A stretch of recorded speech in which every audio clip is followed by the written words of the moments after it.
करीब 9 साल पुरानी बात है। 7 फरवरी 2016 मुंबई में एयरपोर्ट के करीब एक होटल हुआ करता था, अब भी है। उस होटल का नाम है एयरपोर्ट मेट्रो होटल। इस होटल के रूम नंबर 107 में दो लोग ठहरे हुए थे। एक का नाम था संदीप गडोली और दूसरे का नाम दिव्या पाहूजा। ये दोनों होटल में चेक इन किया इन्होंने, कुछ घंटे ही बीते थे। अचानक पुलिस की एक टीम होटल के रूम का दरवाज़ा खटखटाती है और अंदर घुसते ही गोलियां चलानी शुरू कर देती है। कमरे के अंदर संदीप था, गोली उसे लगती है, वो मौके पर दम तोड़ देता है। इत्तेफाक से दिव्या पाहूजा उस वक्त बाथरूम में थी, वो बच जाती है। पुलिस दिव्या पाहूजा को अरेस्ट कर लेती है। अब गोली चली तो रिसेप्शन पे बैठे हुए शख्स ने मुंबई पुलिस को इतला दे दी। मुंबई पुलिस की टीम पहुंची तो पहले तो ये लगा कि ये कोई गैंग वॉर है, गैंगस्टर की आपसी लड़ाई है, लेकिन फिर पता चला नहीं, गोली चलाने वाले हरियाणा पुलिस के लोग थे, गुरुग्राम से स्पेशली गए थे। और जो मारा गया वो एक लाख का इनामी बदमाश संदीप था, जिसके ऊपर 40 से ज़्यादा मुकदमे थे, जिसमें बहुत सारे मर्डर के थे, बाकी किडनैपिंग, जबरन वसूली, गुंडागर्दी। लेकिन यहाँ हरियाणा पुलिस ने गलती की थी। कानून ये कहता है कि जब भी आप अपने ज्यूरिसडिक्शन से, अपनी जो आपके इलाके हैं उससे बाहर निकल कर आप किसी केस को इन्वेस्टिगेट करते हैं, किसी मुजरिम को पकड़ते हैं, तो उसके लिए ज़रूरी है कि लोकल पुलिस या उस स्टेट के हेड उनको इन्फॉर्म करना पड़ेगा। यहाँ तक कि आप अपना सरकारी लाइसेंसी पिस्टल भी लेकर बिना इजाज़त के दूसरे स्टेट में नहीं घुस सकते हैं। और यहाँ हरियाणा पुलिस ने ये किया कि उसने मुंबई पुलिस को इन्फॉर्म ही नहीं किया और जाकर एक होटल के अंदर शूट आउट भी कर दिया। तो हरियाणा पुलिस के हिसाब से एक इनकाउंटर था एक बदमाश का, लेकिन मुंबई पुलिस के हिसाब से ये एक मर्डर था, क्योंकि रूल फॉलो नहीं किया था। हरियाणा पुलिस के लोगों को अरेस्ट कर लिया गया और साथ में उस होटल में मौजूद लड़की यानी कि दिव्या पाहूजा को भी अरेस्ट कर लिया गया। मामला चला, हरियाणा और मुंबई पुलिस के बीच रस्साकशी चलती रही, केस दर्ज हुए, वक्त बीतता रहा, 9 साल बीत गए। करीब अभी 8 महीने पहले दिव्या पाहूजा को बॉम्बे हाईकोर्ट ने जमानत दे दी और जमानत मिलने के बाद वो वापस गुरुग्राम लौट आई, क्योंकि वो गुरुग्राम की रहने वाली थी। अब ये दिव्या पाहूजा कौन थी? दिव्या पाहूजा एक आम मिडिल क्लास फैमिली की लड़की थी, ठीक ठाक स्कूल में पढ़ाई कर रही थी। बचपन से उसको मॉडलिंग का शौक था, दिखने में खूबसूरत थी, पर उसे एंकर बनना था। उसने शुरुआत में घर में अपने मिरर के सामने खड़ी हो जाती है, एक कॉम या कंघी लेकर, और कुछ ना कुछ बोलने लगती। हम लोग न्यूज़ चैनल में है, बहुत सारे लोगों को ये मशवरा देते हैं कि एंकर बनना है तो थोड़ी प्रैक्टिस करो, मिरर के सामने खड़े होकर माइक की जगह कंघी पकड़ लो। तो शायद वो वही कर रही थी। धीरे धीरे जब 11वीं 12वीं तक लोगों ने उसको देखा कि शौक है, तो पहले स्कूल में उसको बोला कि तुम एंकरिंग करो। फिर इलाके में बर्थडे सेलिब्रेशन होने लगा, उसमें उसको एक MC के तौर पर बुलाना शुरू किया गया कि तुम करो। फिर लोग मिलते गए, कुछ लोगों ने उसे कहा तुम मॉडल बन जाओ। इस तरीके से उसकी ज़िंदगी आगे बढ़ती रही। लेकिन फिर एक रोज़ एक गैंगस्टर, एक बार में उससे मुलाकात हुई, मुलाकात प्यार में बदली। लेकिन उस गैंगस्टर का बॉस था संदीप, जो एक बड़ा और उससे भी गैंगस्टर था। उसको दिव्या पसंद आ गई, फिर दोनों करीब आ गए, प्यार हुआ। दिव्या को भी लगा कि वो उसकी सारी ज़रूरतें पूरी कर रहा है, लेकिन वो था एक गैंगस्टर और कई सारे कत्ल और बाकी मामलों में हरियाणा पुलिस को उसकी तलाश थी। जब हरियाणा पुलिस ने दबिश डाली तब संदीप भाग गया था। कई बार पुलिस ने उसको पकड़ने की कोशिश की। वो हरियाणा छोड़ता तो कभी पुणे भागता, कभी पंजाब भागता, कभी मुंबई भागता, लेकिन उसका असली ठिकाना पता नहीं चलता। तब कुछ उसके राइवल गैंग के थ्रू गुरुग्राम पुलिस ने एक जाल बिछाया। उसने पता किया कि संदीप जो गडोली है, इसके आसपास करीबी लोग कौन है। तो फिर पता चला संदीप की एक गर्लफ्रेंड है, उसका नाम है दिव्या पाहूजा। अब पुलिस ने दिव्या पाहूजा के ऊपर जाल बिछाना शुरू किया। दिव्या पाहूजा को अपने भरोसे में लिया, उसे धमकी भी दी कि देखो तुम उसको पकड़वा दो, वरना फिर तुम्हारे खिलाफ भी एक गैंगस्टर के साथ रहने के जुर्म में तुम भी बराबर के जुर्म की उसमें हिस्सेदार हो जाओगी। तो कहते हैं इसी के बाद दिव्या पाहूजा एक तरह से गुरुग्राम पुलिस की मुखबिर बन गई। अब जो 7 फरवरी 2016 को इनकाउंटर हुआ, कहते हैं उसकी पूरी खबर, उसका लोकेशन, यहाँ तक कि hotel, airport metro hotel Mumbai का रूम नंबर 107, ये सब कुछ दिव्या पाहूजा ने गुरुग्राम पुलिस को जानकारी दी थी। और उसी के बिना पर गुरुग्राम पुलिस उस होटल में पहुंची और फिर उसने संदीप का इनकाउंटर किया, जिसे मुंबई पुलिस ने मर्डर माना। बाद में उसकी साथी होने के नाते वो भी जेल गई, मुकदमा चलता रहा, लेकिन 8 महीने पहले बॉम्बे हाई कोर्ट ने, जैसा मैंने बताया, उसको जमानत दे दी। वो लौटकर गुरुग्राम आ गई। अब ये कहानी यहाँ पे क्लोज हो गई, लेकिन ऐसा था नहीं। अब यहीं से कहानी और शुरू होती है। पूरा देश, बल्कि पूरी दुनिया 31 दिसंबर 2023 को अलविदा कहने के लिए अपने अपने तरीके से जश्न मना रहा था। कई जगह पे जश्न का ये खुमार अगले दिन यानी 1 जनवरी तक चला, कहीं 2 जनवरी तक चला। दिव्या पाहूजा भी गुरुग्राम से अपने घर से ये कहकर के निकली कि वो नए साल का जश्न मनाने अपने दोस्तों के साथ जा रही है। 31 को वो निकली, लेकिन सुबह लौट आई। फिर वो 1 जनवरी को, नए साल का पहला दिन, फिर जश्न मनाने के नाम पर घर से निकली, लेकिन इस बार वो 1 तारीख की रात को लौटी नहीं। अब 1 के बाद 2 जनवरी आ गया, वो लौटी नहीं, वो रात हो गई। अब माँ बाप घबराए, घर वाले परेशान कि बेटी लौटी नहीं है, और ऐसा होता नहीं लौटती है तो वो फ़ोन कर देती है। तभी एक नाम पता था घर वालों को दिव्या के, कि उसका एक दोस्त है जिसका नाम अभिजीत है, और उस अभिजीत का गुरुग्राम में एक होटल है, और उस होटल का नाम है होटल सिटी पॉइंट। परेशान घर वालों ने जब दिव्या से कोई कांटेक्ट नहीं हुआ तो उन्होंने कहा कि इस होटल में जाकर पता करते हैं। अभिजीत का नंबर उनके पास था नहीं, नाम पता था, होटल के बारे में जानकारी थी कि उनकी बेटी का वो दोस्त है। करीब 56-57 साल की उम्र होगी अभिजीत की, शादीशुदा था। तो अपनी बेटी को तलाश करते हुए घर वाले होटल सिटी पॉइंट पहुंचते हैं। वहां जाकर वो पूछते हैं कि दिव्या यहाँ आई थी। रिसेप्शन पे सारे लोग मना कर देते हैं, बट उन्हें ये यकीन था कि दिव्या यहाँ आई है। तो उन्होंने रिसेप्शन वालों से कहा कि एक काम कीजिए, आप हमें यकीन दिला दीजिए कि वो यहाँ नहीं आई थी। आपके होटल में सीसीटीवी कैमरे हैं, फुटेज होगा, आप दिखा दीजिए। रिसेप्शन वालों ने मना कर दिया। उन्होंने कहा हम ऐसे किसी को फोटो या कैमरे के फुटेज नहीं दिखा सकते, तो आप चली जाइए। माँ बाप परेशान, वहां से निकलकर उन्होंने पुलिस स्टेशन में रिपोर्ट लिखा दी कि मेरी बेटी गुम है। पुलिस वालों ने भी रिपोर्ट लिख ली। अब इधर होता यह है कि 2 जनवरी के रात ठीक 9 बजे थे। 9 बजे के आसपास इस होटल का जो मालिक है अभिजीत, ये अपने कमरे से निकलकर उसी कमरे में ठहरा हुआ था, और इसके लिए परमानेंट एक रूम था उस होटल में, 114 114 नंबर। नीचे रिसेप्शन पर आता है। रिसेप्शन पर 2 रिसेप्शनिस्ट बैठे हुए थे, और वो बेहद नशे में था। अभिजीत के बारे में ये कहा जाता है कि वो शराब के अलावा कोकीन का आदी था। उस वक्त भी उसने शायद कोक ले रखा था। नशे के अंदर वो आता है रिसेप्शन पे और कहता है कि मेरे कमरे में एक लाश पड़ी है, पुलिस को इन्फॉर्म कर दो। रिसेप्शन पर बैठा शख्स, जो उसका मुलाजिम, ये सुनकर घबरा जाता है। कहता सर आप कैसी बात कर रहे हैं? कहता मैं कह रहा हूं कि मेरे कमरे में एक लाश है, पुलिस को इन्फॉर्म कर दो। ये कहकर वो वापस अपने कमरे की तरफ चल पड़ता है। अब रिसेप्शन पर बैठा हुआ शख्स सोचता क्या करूं। इत्तेफाक से इधर ये हुआ कि ठीक 20 दिन पहले ये जो होटल अभिजीत का है, इसने लीज पर अनूप नाम के एक शख्स को ये होटल दे दिया कि तुम चलाओ। सिर्फ 20 दिन पहले की बात है। ओनर अभिजीत ही है, लेकिन लीज पर उसने एक तरह से किराए पे दे दिया कि तुम होटल तुम चलाओ। तो रिसेप्शन पर बैठा हुआ शख्स अब लीज पर जिसने होटल लिया अनूप, उसका एक और मालिक, उसको फ़ोन करता है और कहता है कि अभिजीत साहब अभी भी आए थे और उन्होंने कहा ऐसे ऐसे कमरे में एक लाश पड़ी है, पुलिस को बता दो। तो मैं क्या करूं? अनूप ये सुनकर घबरा जाता, कहता कि मैं आ रहा हूं, फिर जो होगा मैं करूंगा। भागा भागा अनूप होटल में पहुंचता है। रिसेप्शन पर जाकर रिसेप्शन से पूछता है कि क्या हुआ। तो बताता कि ऐसे ऐसे अभिजीत सर आए थे और उन्होंने कहा कि उनके कमरे में एक लाश पड़ी और तुम पुलिस को बता दो। अनूप घबरा गया। उसने कंफर्म किया, उसने 2 बार बताया। उसने कहा ठीक है। अब उसने रिसेप्शन पर रखा हुआ फ़ोन उठाया और लोकल पुलिस को फ़ोन घुमा दिया। उसने कहा सर यहाँ रूम नंबर 114 में एक लाश पड़ी है, एक लड़की की, तो आप फौरन आ जाइए। रूम 114 हमेशा के लिए अभिजीत के नाम पर ही बुक रहा करता था, क्योंकि वो ओनर था उस होटल का। तो वहाँ कोई कस्टमर या कोई गेस्ट कभी भी नहीं ठहरता था।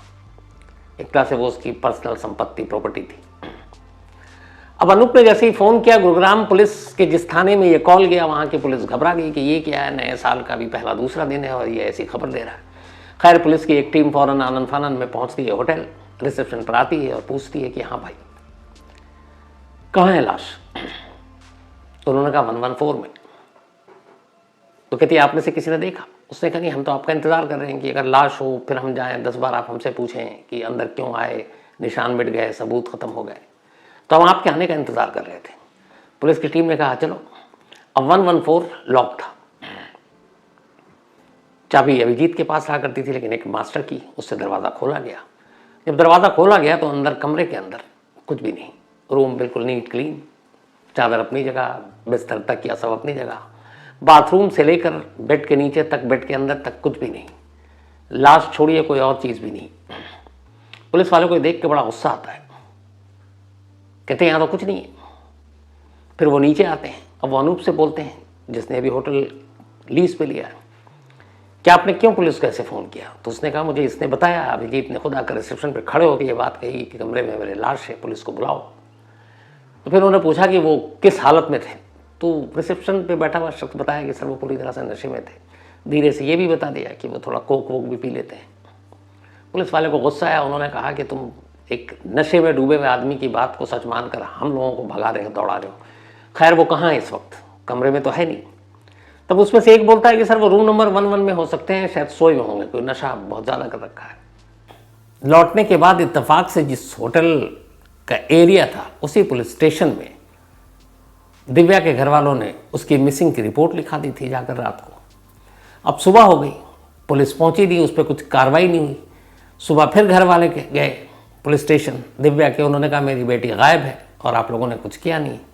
तो उन्होंने कहा हम ढूंढ रहे हैं। उन्होंने कहा नहीं, आप एक काम कीजिए, हमें शक है कि वो ये जो होटल है सिटी पॉइंट, मेरी बेटी वहीं गई है क्योंकि उसका जो मालिक है वो उसका दोस्त है, और हमें शक है इसलिए कि उन्होंने हमें सीसीटीवी फुटेज दिखाया भी नहीं है।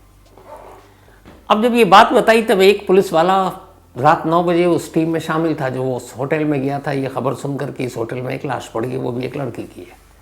उसने कहा ये क्या चक्कर है, वो लड़की माँ बाप कह रहे हैं गायब है, ये भी कह रहे हैं उसी होटल में होगी, वो कह रहा है कि हमारे यहाँ एक लाश है, कमरे में लाश नहीं थी। पुलिस उलझन में कहती है कि फिर भी चलो। अब पुलिस लड़की के फैमिली वालों को लेकर इसी होटल में पहुंचती है। अब पुलिस सामने, लड़की के घर वाले कहते हैं आप इनसे बोलिए। रजिस्टर देखते हैं, उसमें दिव्या का कोई नाम नहीं, ओनर की गेस्ट है तो कहाँ से एंट्री होगी। तो अब वो जोर डालते हैं कि आप इनसे कहिए कि सीसीटीवी फुटेज दिखाएं। अब रिसेप्शन पे बैठे हुए शख्स को पुलिस हुक्म देती है कि भैया दिखाओ। रिसेप्शन पे जो बैठा शख्स है वो भी बेखबर है, उसने कहा ये लीजिए। अब उन्होंने कहा कि तुम चलो रात का फुटेज दिखाओ। अब पुलिस फुटेज देखना शुरू करती है शाम 6 बजे से। 6 बजे से देखना शुरू करती है तो उसमें कुछ मिलता नहीं है। फिर पुलिस कहती है कि अच्छा ठीक है, थोड़ा और पहले का दिखाओ। तब पुलिस कहती है कि तुम जब से ये गायब उसी वक्त से दिखाना शुरू करो। 1 और 2 जनवरी की रात, यानी कि अब 1 जनवरी गुजर गई, 2 जनवरी की सुबह सुबह 4:18 पर जैसे ही कैमरा सीसीटीवी दिखाता उसमें दिखता है कि दिव्या, अभिजीत और एक और शख्स, ये 3 लोग इस होटल में एंटर कर रहे हैं 4:18 AM 2 जनवरी। तब ये कंफर्म हो गया कि माँ बाप का शक सही है कि वो यहाँ आई थी। उन्होंने कहा जब आई है तो फिर निकलने का भी होगा। अब 4:18 सुबह से आगे का वीडियो देखना शुरू किया। लगभग 12 घंटे गुजर गए, कोई हलचल नहीं, ना दिव्या निकली ना अभिजीत निकला, कोई दिखाई नहीं दे रहा। तभी ठीक शाम के करीब 9 बजे की बात है ये, रात के, जब उस सीसीटीवी फुटेज में ये दिखा कि अभिजीत रिसेप्शन पर आया है और रिसेप्शन पे कुछ कह रहा है और उसकी हरकत बता रही है कि वो नशे में है। तब रिसेप्शनिस्ट ने बताया कि ये वही पल था जब अभिजीत आया और उसने कहा कि कमरे में एक लाश पड़ी और पुलिस को इन्फॉर्म करो। तो इसका मतलब अभिजीत ने ये बात कही थी रिसेप्शन पे बैठे हुए लोग या अनूप, उसने झूठ नहीं बोला था। अब ये दोनों चीज़ें हो गई। अब पुलिस इसके बाद 9 बजे के बाद के सीसीटीवी फुटेज देखती है, अभी तक कोई ऐसी चीज़ दिखाई नहीं दी है। सुबह 4:18 पे एंट्री है, 9 बजे अभिजीत के रिसेप्शन पर आना है, और इसके बाद करीब 1.25 घंटे के बाद अब एक मिनट के विजुअल देखे जा रहे हैं। 10:44 PM 2 जनवरी रात का वक्त, अचानक सीसीटीवी फुटेज में दिखता है कि 2 लोग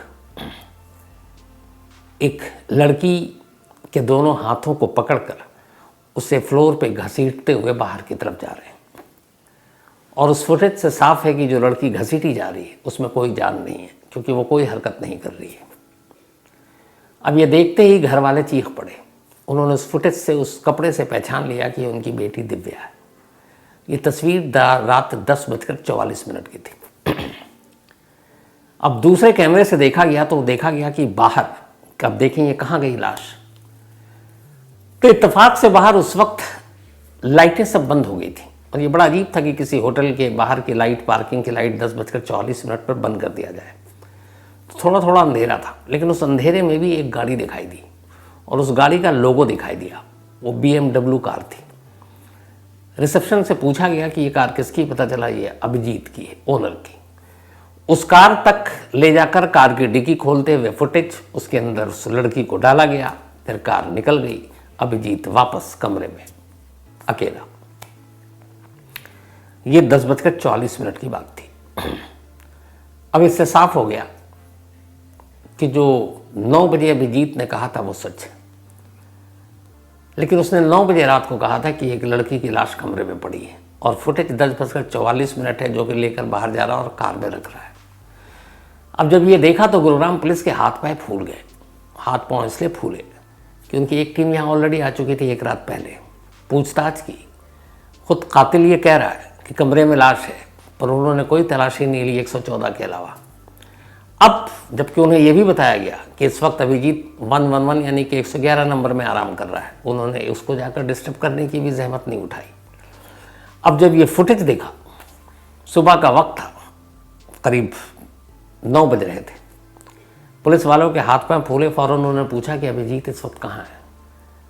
पुलिस को लगा कि अब तो वो निकल गया होगा, पर पुलिस फिर हैरान हुई जब रिसेप्शन पे बैठे हुए लोगों ने बताया कि साहब 111 में ही सो रहे हैं। ये सुनते ही पुलिस भागते हुई फर्स्ट फ्लोर पे रूम नंबर 111 में पहुंची। मास्टर की से दरवाज़ा खुलवाया गया। देखा बिस्तर पर अभिजीत बेखबर सो रहा है। शायद रात की उतरी नहीं थी। उसको जगाया गया, उससे पूछा गया, सामने पुलिस वाले थे ही मौजूद। उसे अंदाज़ा हो गया था कि क्या हुआ है। उसने कोई ड्रामा भी नहीं किया और सच सच बता दिया। उसने कहा कि मैंने गोली मारी है दिव्या को, और उसके बाद मैंने खुद नीचे जाकर कहा भी था कि कमरे में लाश पड़ी है, पुलिस को बता दो। और मैं कमरे में आ गया फिर, लेकिन पूरी रात कमरे में पुलिस ही नहीं आई। मैं क्या करता। फिर करीब एक मेरा दोस्त आया, मैंने इससे कहा कि ये 2 लोगों जो पंजाब के थे उनको मैंने कुछ पैसे दिए, गाड़ी की अपनी चाबी दी, कहा इस लाश को ले जाके कहीं ठिकाने लगा दो। तो वो दोनों तो निकल गए लाश लेकर रात 11:15 के आसपास ही। अब वो दोनों कहाँ हैं मुझे नहीं मालूम। अब यहाँ पे पूरी तरह से गुरुग्राम पुलिस कहे तो क्या कहे, करे तो क्या करे, क्योंकि कातिल पता भी दे गया, पुलिस आई नहीं, तलाशी भी नहीं ली पूरी तरीके से। कमरे में देखा पुलिस ने कुछ खून की बूंदें थी। वो बंदा सच बोल रहा था, CCTV कैमरा गवाही दे रहा था। अब पुलिस ने उससे पूछताछ शुरू की कि तुमने ऐसा क्यों किया। अब जो उसने बताया उसके 2 वर्जन सामने आ रहे हैं। एक पुलिस अब कह रही है कि दिव्या अभिजीत को ब्लैकमेल कर रही थी, उसके मोबाइल पे कुछ उसके साथ ऐसी तस्वीरें थी जो वो नहीं चाहता था ज़माने के सामने आए, और उसी के नाम पर वो उसको ब्लैकमेल कर रही थी। उसने काफ़ी पैसे दिए और परेशान हो गया था वो उसकी डिमांड से, तो इसीलिए उसने उसको 1 जनवरी को बात करने के लिए बुलाया कि तुम्हारे मोबाइल से ये फ़ोटो डिलीट कर दें और आपसी रजामंदी से जो भी फाइनल पैसे या और कोई चीज़ हो वो पूरा करते हैं।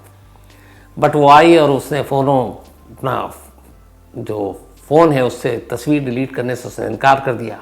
उसने कहा उससे पहले हम लोग काफ़ी नशे में थे, मुझे गुस्सा आया, मैंने अपनी लाइसेंसी पिस्टल निकाली और गोली चला दी जो उसके सर में लगी। उसके बाद फिर मैंने नशा किया। नशा इतना चढ़ गया कि मुझे कुछ समझ में नहीं आया। मैं 9 बजे नीचे गया और नीचे जाकर रिसेप्शन में बोल दिया कि पुलिस को बुलाओ, कमरे में लाश है। अब नीचे वालों का ये है कि हमें ये मालूम है कि साहब 114 नंबर कमरे में रहते हैं, 111 में वो कैसे गए हमें भी पता नहीं। तो पुलिस को भी 114 में लेकर गए और वहाँ खाली कोई था नहीं, जबकि लाश 111 में थी। यानी रात 9 बजे सेकंड जनवरी को जब गुरुग्राम पुलिस होटल में पहुंची 114 नंबर कमरे में, तो उससे 2 कमरा छोड़कर तीसरे कमरे में रूम नंबर 111 में न सिर्फ लाश बल्कि लाश के साथ कातिल भी उसी बेड पर मौजूद था। सिर्फ 2 कमरों की बात थी। अगर पुलिस उस फ्लोर के बाकी कमरों छोड़ दीजिए, लाइन से उसके आगे के 2-3 और इधर के 2-3 कमरों की तलाशी ले लेती तो ये उसी वक्त सब कुछ केस खुल जाता, लेकिन ऐसा हुआ नहीं। तो खैर ये वर्जन उनका था कि ये कातिल ने बताया कि मैंने इसलिए मारा कि वो ब्लैकमेल कर रही थी। लेकिन दिव्या के परिवार के लोग इस बात को सच नहीं मान रहे। उनका कहना है कि दिव्या के कत्ल के पीछे की साजिश बड़ी गहरी है और इस साजिश के तार 9 साल पुराने उस एनकाउंटर से जाकर जुड़ते हैं जो मुंबई के होटल में हुआ था, जिसमें गुरुग्राम पुलिस ने जाकर मुंबई में कमरे के अंदर एक तरह से संदीप के एनकाउंटर के नाम पर मर्डर किया था और तब यही दिव्या उसके कमरे में मौजूद थी। तो उनका कहना था कि संदीप के इस एनकाउंटर के बाद संदीप के घर वालों और उसके गैंग के लोगों को, और चूंकि फिर बाद में दिव्या ने कहा था कि मैं सरकारी गवाह बन जाऊंगी, तो उन्हें डाउट था और ये बात लीक हुई कि संदीप के एनकाउंटर के पीछे, संदीप का पता बताने के पीछे कहीं ना कहीं दिव्या का रोल था और दिव्या ने संदीप के साथ गद्दारी की थी।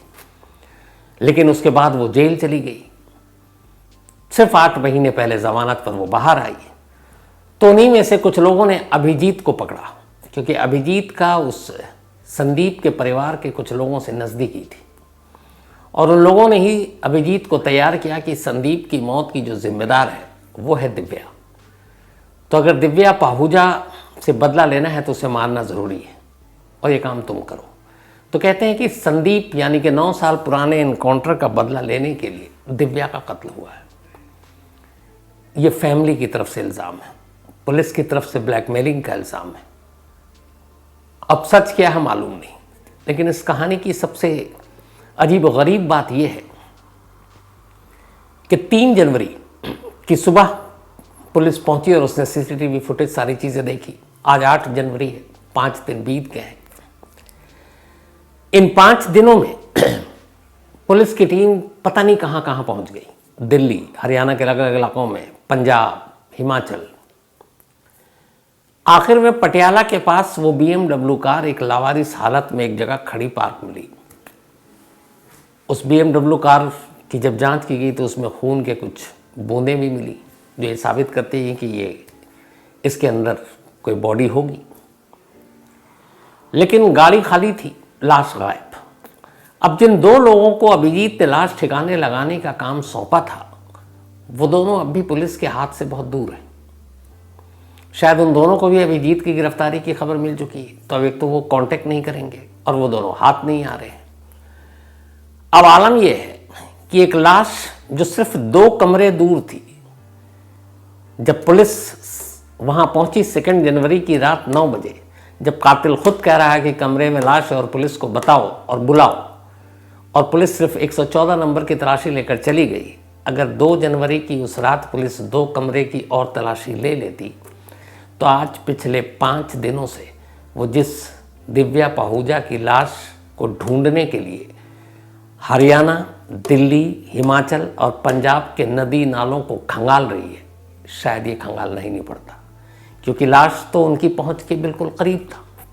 लेकिन वही कहते हैं कि बेमन से जो काम किया जाता है उसमें कभी नतीजा नहीं निकलता।